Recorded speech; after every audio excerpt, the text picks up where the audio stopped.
Story with Binaca. सुनिए कहानी Binaca की जुबानी। तो लीजिए, हाजिर है विक्रम बेताल की कहानियां सबसे अधिक सुकुमार कौन और दीवान की मृत्यु क्यों।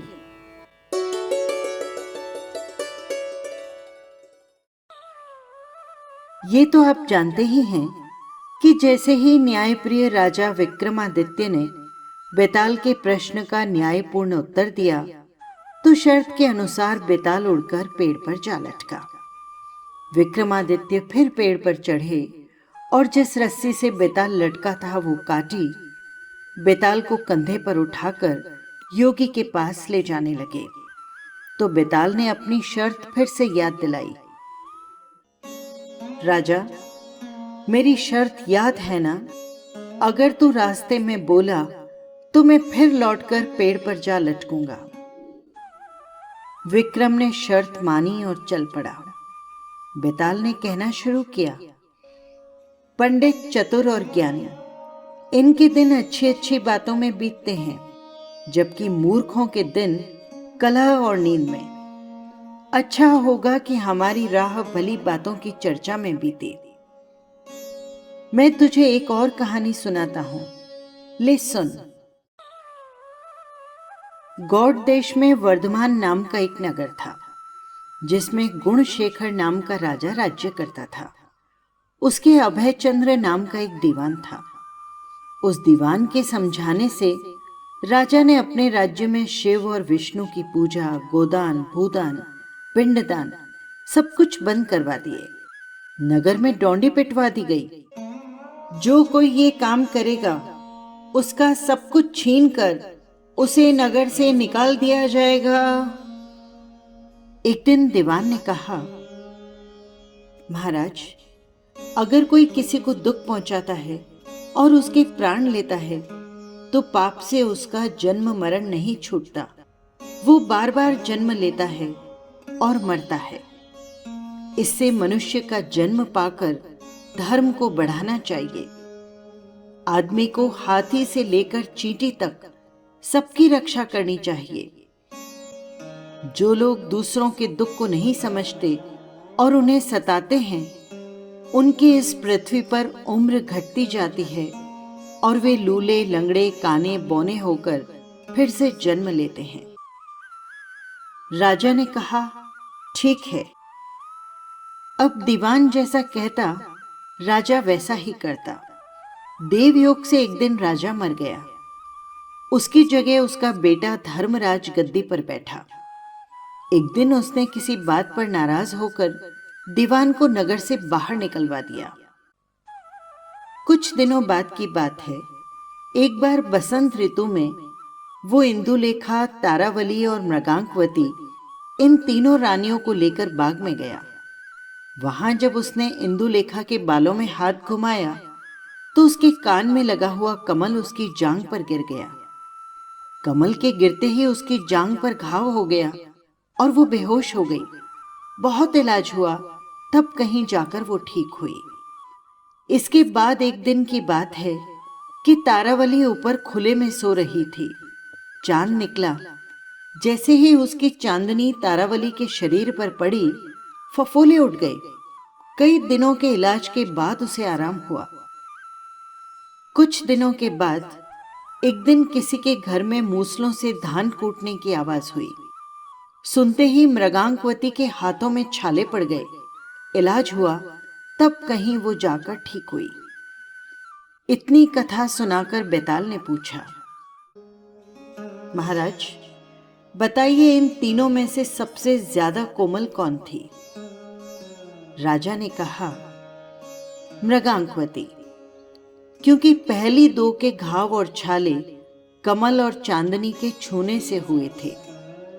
तीसरी ने मूसल को छुआ भी नहीं और उसके हाथों में छाले पड़ गए। वही सबसे अधिक सुकुमार यानी कोमल हुई।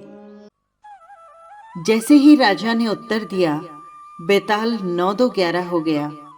राजा फिर मसान पर गया और जब वो बेताल को लेकर चलने लगा तो उसने फिर से एक और कहानी सुनाई। किसी जमाने में अंग देश में यशकेतु नाम का राजा राज्य करता था।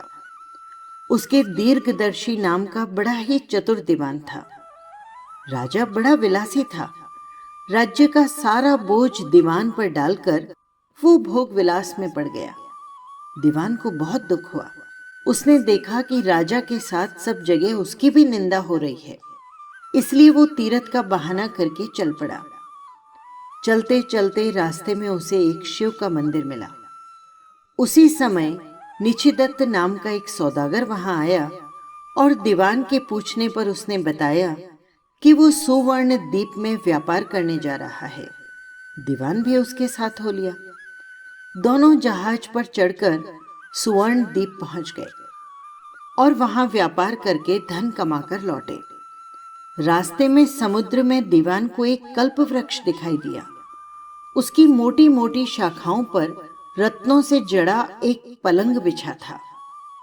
उस पर एक रूपवती कन्या बैठी वीणा बजा रही थी और थोड़ी देर बाद वो गायब हो गई और न ही कहीं पर पेड़ दिखाई दिया। दीवान बड़ा चकित हुआ।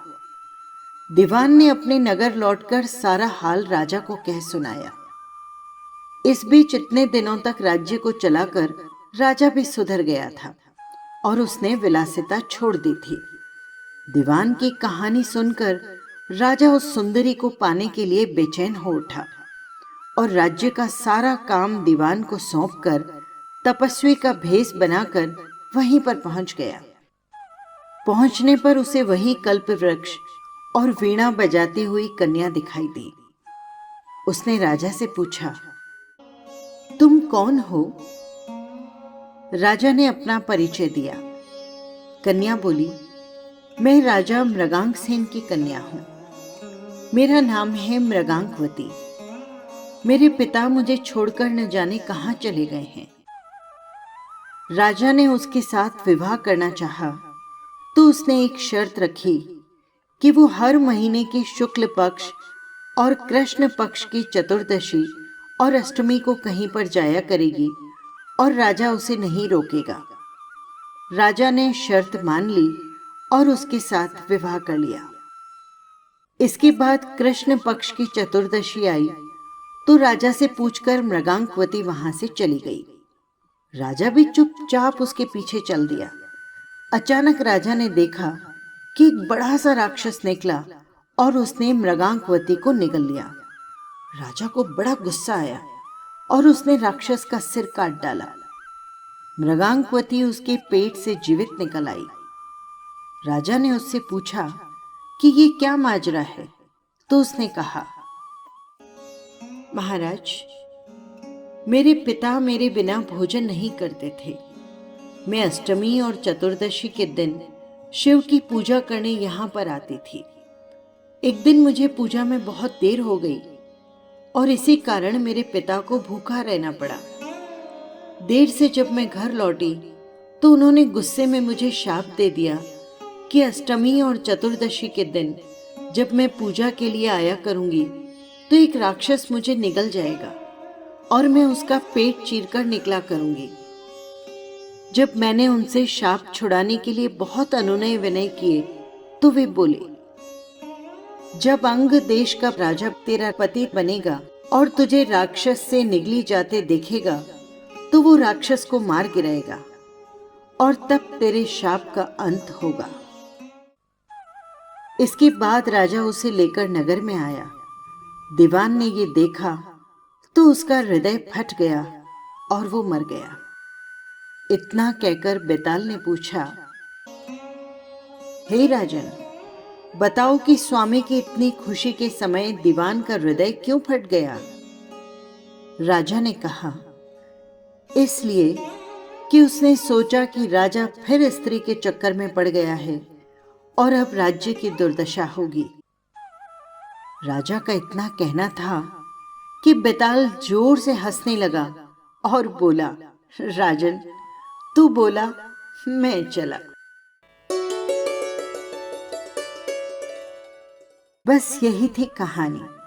आपको कैसी लगी कमेंट बॉक्स में जरूर लिखिएगा। और हाँ, यदि आपने चैनल को सब्सक्राइब नहीं किया है तो कर लीजिएगा, जिससे हर कहानी सीधे पहुंच सके आप तक। फिर मिलेंगे किसी नई कहानी के साथ। नमस्कार।